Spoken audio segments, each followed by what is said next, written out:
Hello बच्चों, आज हम बात करेंगे फ्रेंडलिक एड्जॉर्प्शन आइसोथर्म के बारे में।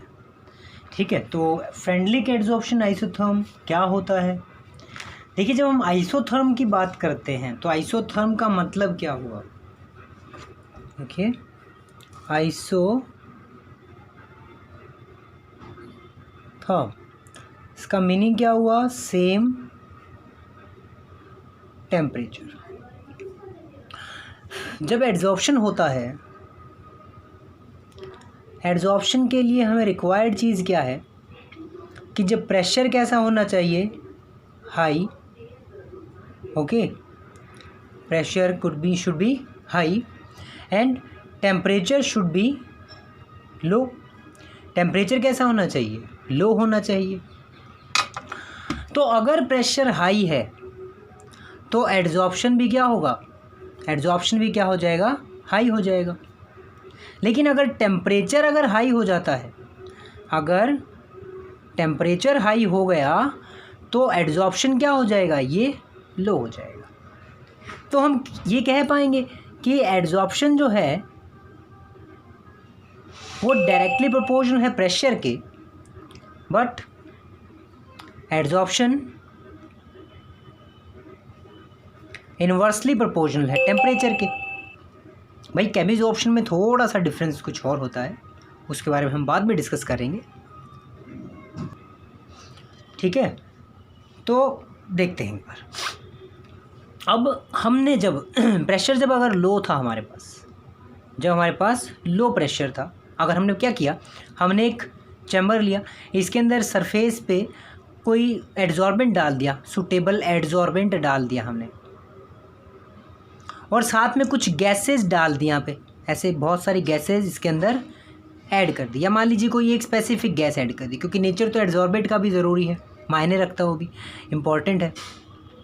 और ऊपर लगा दी हमने एक पिस्टन, हमने एक पिस्टन लगा दी। कैसी पिस्टन लगा दी? फ्रिक्शनलेस पिस्टन लगा दी, और ये ले लिया हमने एड्जॉर्बेट। क्लियर है?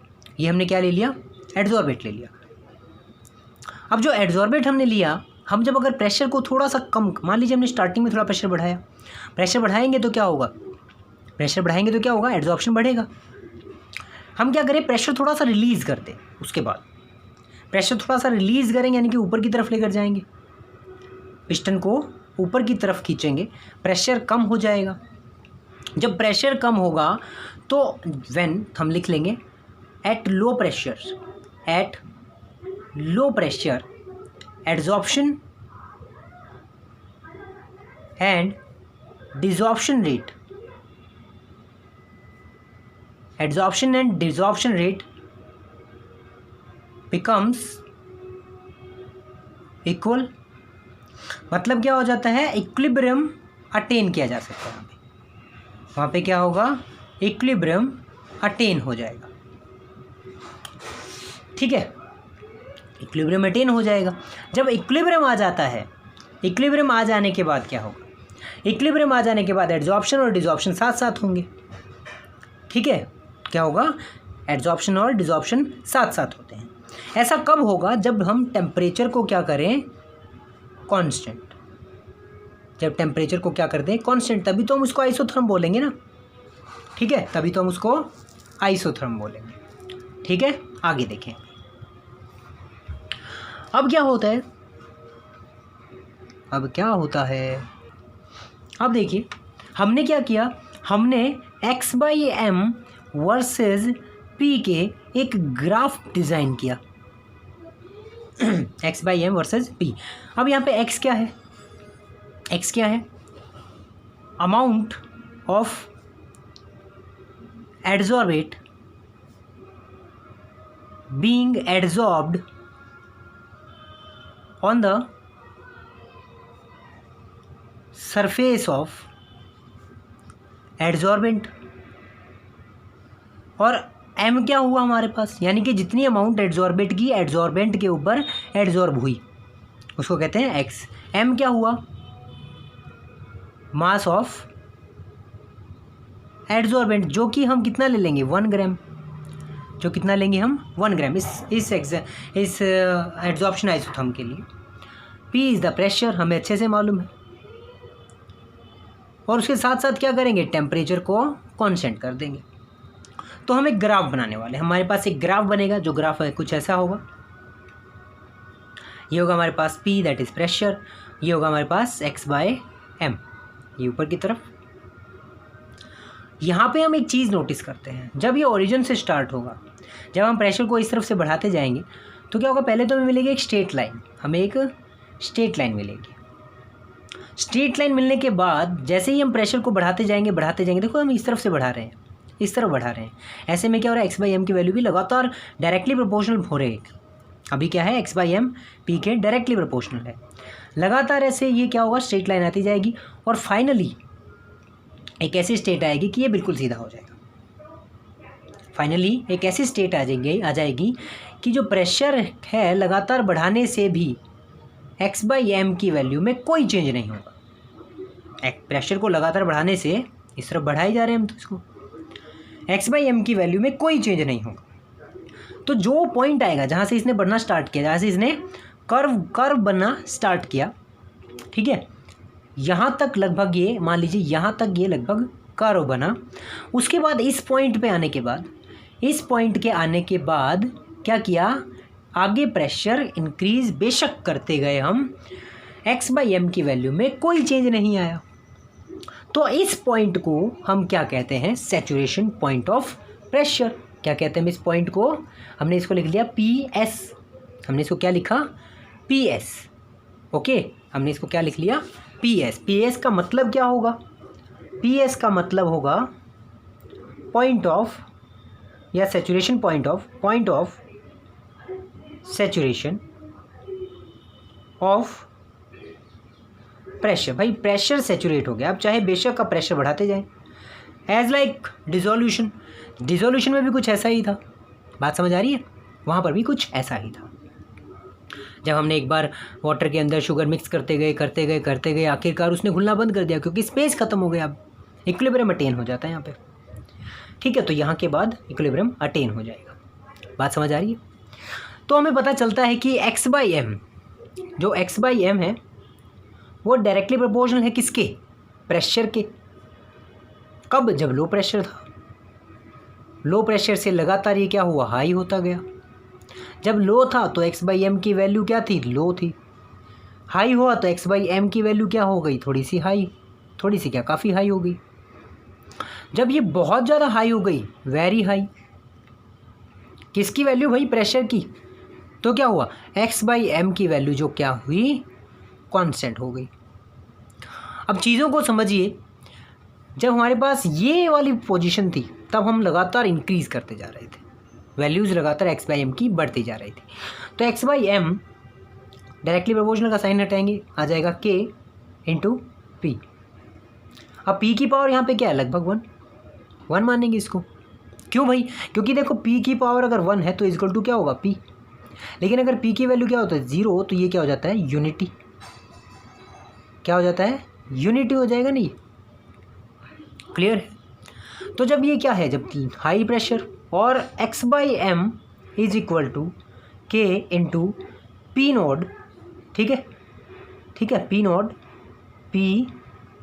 कहते हैं बेटा इसको, NAUGHT, नॉट, NAUGHT, कई बार नोड बोल देते हैं कुछ लोग, तो ये नोड नहीं होता, नोट होता है, ठीक है, याद रखेंगे, ठीक है। तो अब क्या होगा, अब हम कहते हैं कि जो P है, P की वैल्यू क्या है, 1/P की जो पावर है, P की जो पावर है वो 1/n है। अब n क्या हो गया भाई, n एक पॉजिटिव इंटीजर है, याद रखना, n क्या है, एक पॉजिटिव इंटीजर। पॉजिटिव इंटीजर से क्या मतलब, पॉजिटिव क्या होगा यहाँ पे, 0 और 1 इसकी वैल्यू हो सकती है। क्या होगी वैल्यू इसकी, 0 या 1, या 0 से लेकर 1, इतना बोल सकते हैं। तो जब ये वैल्यू होती है 1 तो इसकी वैल्यू कुछ ना कुछ है, यानी कि हम x/m में बढ़ते क्रम में जा रहे हैं। लेकिन जब n क्या हो जाए, 0 या इनफाइनाइट मान लेते हैं, p की पावर क्या हो जाए, इनफाइनाइट हो जाए, तब क्या होगा, आप बेशक प्रेशर को लगातार बढ़ाते रहिए, x/m की वैल्यू में कोई इंक्रीमेंट नहीं होगा, क्लियर है। तो इसी आइसोथर्म को नाम दिया गया एडजॉर्प्शन आइसोथर्म। इसको क्या नाम दिया गया, एडजॉर्प्शन आइसोथर्म, इसको नाम दिया गया। किसने बताया था इसके बारे में? इसके बारे में भैया हमें बताया था फ्रेंडलिक ने। तो फ्रेंडलिक ने बताया था, इसलिए इसका नाम क्या रखा गया? Freundlich adsorption isotherm. क्लियर है? टेम्परेचर को हमेशा कांस्टेंट रखा गया था। अब क्या ये स्ट्रेट लाइन में आता है? तो उसके लिए हम क्या करें? Taking logarithm on both sides. भाई किसके बोथ साइड्स पे? X by M is equal to K into में माफ़ कीजिएगा पी 1/n के। तो लॉग लिया, X by M is equal to constant है, लॉग ए इंटू बी क्या हो जाता है? Log A plus B. तो लॉग ए यानी कि के प्लस में लॉग पावर नीचे आ जाएगी, पावर नीचे आ जाती है ना, तो 1/n हो जाएगा। ये क्या आ गया? ये स्ट्रेट लाइन आ गया, स्ट्रेट लाइन की इक्वेशन आ गई हमारे पास। ठीक है, ये क्या आ गया हमारे पास? स्ट्रेट लाइन की इक्वेशंस आ जाती है। अगर जब एक्सपेरिमेंटली जब ये वेरिफिकेशन करते हैं तब वहाँ पे हमें, जैसे ही हम यहाँ पे ऑब्ज़र्व कर रहे हैं वैसा वहाँ कैलकुलेट कर रहे हैं, वहाँ वो ऐसा ऑब्ज़र्व नहीं कर पाते। ये बात अलग है, ये बात अलग है वहाँ पर। ठीक है, तो अब देखिए यहाँ पर इसको प्रूव किया गया। कैसे प्रूव किया गया? Log X by M versus log P के एक जब ग्राफ लिया गया तो क्या हुआ? एक स्ट्रेट लाइन आई जिसका स्लोप क्या आया? 1/n। क्या आया? स्लोप। 1/n क्या मिला हमें? स्लोप। और हमारे पास इंटरसेप्ट क्या आ गया हमारे पास? लॉग के। तो ये स्ट्रेट लाइन डायरेक्टली प्रोपोर्शनल है, इससे पता चलता है ये जो हमारे पास इक्वेशन है वो वैलिड है। ठीक है, वैलिडिटी चेक की हमने इससे। क्लियर है? ठीक है, जब सॉल्यूशंस में करते हैं तो क्या करेंगे? जब हम इसको सॉल्यूशंस में करेंगे तो यहाँ पे हम प्रेशर की बात करें तो यहाँ पे सॉल्यूशन की बात करेंगे। X by M is equal to ये क्या हो जाएगा? लॉग के इंटू कंसनट्रेशन को लिखते हैं सी, दैट इज़ 1/n। बस इतना फ़र्क हो जाएगा। दोनों तरफ लॉगरिथम्स लेंगे, X by M is equal to log K, वही same plus 1/n log c. ये आ जाता है स्ट्रेट लाइन को चेक करने के लिए। क्या ये इक्वेशन वैलिड है या नहीं, ये भी चेक किया जा सकता है इससे। अब एप्लीकेशंस क्या है इसकी? भाई देखो, सिंपल सी बात मैं बताता हूँ आपको, सिंपल सी चीज़ याद रखना। एप्लीकेशंस क्या होगी? भाई देखो, एप्लीकेशंस में आप ये जानें कि सॉल्यूशंस के केस में जब हम ये करेंगे तो सबसे बड़ा एक अच्छा एड्जॉर्बेंट है, उसका नाम है चारकोल। चारकोल कौन सा? भाई कई बार हम यूज़ करते हैं एनिमल चारकोल, कई बार यूज़ कर लिया जाता है ब्लड चारकोल। भाई इनके काम क्या है? दोनों के ही एक ही काम है। क्या काम है इनका? इनका काम है डी कलराइजिंग का। डी कलराइजिंग एजेंट डीकलराइज करते हैं चीज़ों को। मान लीजिए हमने क्या किया? लिटमस में डाल दिया, लिटमस सॉल्यूशन में डाल दिया इसको। ठीक है, चारकोल को ऐड किया। चारकोल को ऐड करेंगे तो क्या होगा? इसका जो कलर है वो फेड हो जाएगा। कलर क्या होगा? फेड हो जाएगा। ओके, तो ये था हमारे पास फ्रेंडलिक एडजॉर्प्शन आइसोथर्म। ठीक है, फ्रेंडलिक एडजॉर्प्शन आइसोथर्म में सिंपल सी छोटी सी बात और कर लेते हैं आइसोबार के बारे में। एडजॉर्प्शन आइसोबार क्या होता है? देखो हमने क्या किया? आइसोबार आपने 11th में सीख लिया होगा। Isochore, isobar, isotherm. आइसोथर्म का मतलब कांस्टेंट टेम्परेचर, आइसोबार का मतलब कांस्टेंट वॉल्यूम, प्रेशर, और आइसोकोर का मतलब कांस्टेंट वॉल्यूम होता है। क्लियर है? ठीक है, अब देखो आइसोबार क्या होगा। जब हम बात करेंगे फिजिक्स ऑप्शन और केमिज ऑप्शन की, तो किसके वर्सेस करेंगे भाई इसके बाद? यानी हम क्या करने वाले? X by m versus temperature रखेंगे। क्या रखेंगे? X by m versus temperature. हमें पता है टेम्परेचर बढ़ाने से तो सर फिजिक्स ऑप्शन या केमिज ऑप्शन कम हो जाता है या डिक्रीज हो जाता है, रिमूव हो जाता है, डिसऑप्शन स्टार्ट हो जाता है। वही हम करेंगे यहाँ पे। तो हमने क्या लिया? एक तरफ लिया हमने एक्स बाई एम और दूसरी तरफ ले लिया टेम्परेचर। जब भाई टेम्परेचर बढ़ाएंगे तो क्या होगा? फिजिक्स ऑप्शन में जैसा भी होगा टेम्परेचर कम होने पे, टेम्परेचर बढ़ने पे क्या होगा? डिक्रीज़ हो जाएगा, कंटिन्यूसली डिक्रीज़ होगा। इन्वर्सली प्रोपोर्शनल, हम कह सकते हैं physics option is inversely proportional to temperature. Clear. लेकिन जब केमिज ऑप्शन की बात करते हैं तो यहाँ पे क्या होगा, केमिज ऑप्शन के अंदर हमें रिक्वायरमेंट होती है किसकी भाई, एक्टिवेशन एनर्जी की। किसकी, एक्टिवेशन एनर्जी की। याद रखेंगे यहाँ पे प्रेशर क्या है, कांस्टेंट। यहाँ पे प्रेशर क्या है, कांस्टेंट। तभी तो आइसोबार कह रहे हैं ना भाई इसको। यहाँ पे स्टार्टिंग में इंक्रीज होगा क्योंकि एक्टिवेशन एनर्जी चाहिए, और उसके बाद ये लगातार डिक्रीज होता जाएगा। क्लियर है। उसके बाद ये लगातार डिक्रीज हो जाएगा, जैसे प्रेशर बढ़ेगा बिल्कुल नीचे आ जाएगा।